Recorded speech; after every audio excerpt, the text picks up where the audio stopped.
তার কথা তো বলতেই আমার ঘৃণা লাগে। কুণাল ঘোষ না ছিনাল ঘোষ, এই কুণাল ঘোষ আবার বলছে ক্ষমতা থাকলে ব্রিগেডে করে দেখাক। হ্যাঁ কুণাল ঘোষ, হ্যাঁ মমতা ব্যানার্জি, তোমাদেরকে আগামী জানুয়ারি মাসে আমি ব্রিগেড ময়দানে সভা করে দেখাবো। তোমাদের রাজনৈতিক মৃত্যু ঘণ্টা সেদিন বাজিয়ে দিব কলকাতার ব্রিগেড। পারলে তোমরা ঠেকিয়ে নিও, পারলে হুমায়ুন কবিরকে রুখে দিবা। আমি তারিখ ঘোষণা করছি না, 31শে জানুয়ারির আগেই হবে। জানুয়ারি মাস পার হতে দেব না, কারণ আপনারা জানেন ব্রিগেড মাঠটা সেন্ট্রাল গভর্নমেন্টের আন্ডারে, তাদের এনওসি নিতে হবে। এনওসি তো অনেক কিছু আটকাবার চেষ্টা করবে, সে আমি নিশ্চয়ই চেষ্টা চরিত্র করে যদি আমি এনওসি পাই ব্রিগেডেই। আপনি এক সময় মমতা ব্যানার্জিকে কি বলেছিলেন? চোরের রানী বলেছিলেন। সারদাতে যখন আপনি 3.5 বছর জেল খেটেছিলেন তখন মমতা বন্দ্যোপাধ্যায়ের গ্রেপ্তার চেয়েছিলেন। কে চেয়েছিল? হুমায়ুন কবির চেয়েছিল না কোনো মুসলিম চেয়েছিল? আপনি কুণাল ঘোষ চেয়েছিলেন।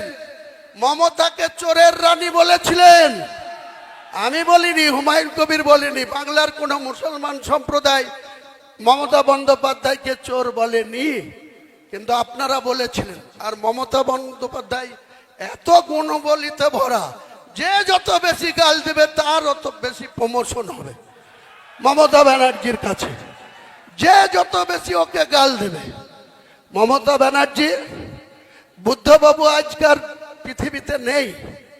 বুদ্ধবাবু আপনার মতো 11 বছর মুখ্যমন্ত্রী ছিল, আর জ্যোতিবাবুর মন্ত্রিসভায় দীর্ঘদিন পুলিশ মন্ত্রী, অন্যান্য সাংস্কৃতিক দপ্তরের মন্ত্রী ছিল।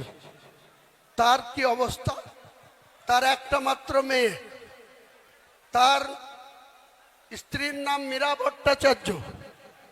তিনারা কোন জায়গায় থাকতেন? বালিগঞ্জ একটা সরকারি ছোট্ট ফ্ল্যাটে, যেখানে কংগ্রেস নেতা প্রদীপ ভট্টাচার্যও থাকে, বুদ্ধবাবুও থাকতেন। আজকে আপনি বলেন সততার প্রতীক। 30B হরিশ চ্যাটার্জি স্ট্রিটে আপনার কতটা, আপনার বাবার নামে কতটা সম্পত্তি ছিল আপনি দেখাতে পারবেন?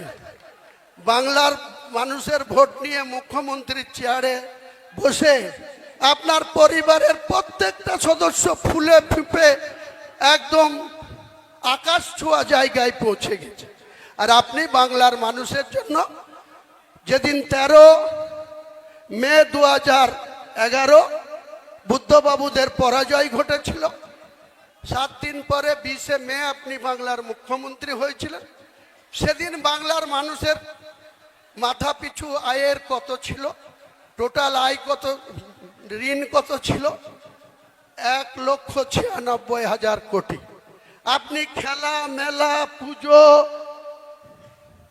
বিভিন্ন উৎসব আর আপনার মনের মতো করে রং তামাশা করে আজকে আপনি 7.5 লক্ষ কোটি টাকা ঋণের বোঝা বাংলার মানুষের উপরে চাপিয়েছেন। আপনাকে জবাব 2026-এ বাংলার মানুষ নেবে।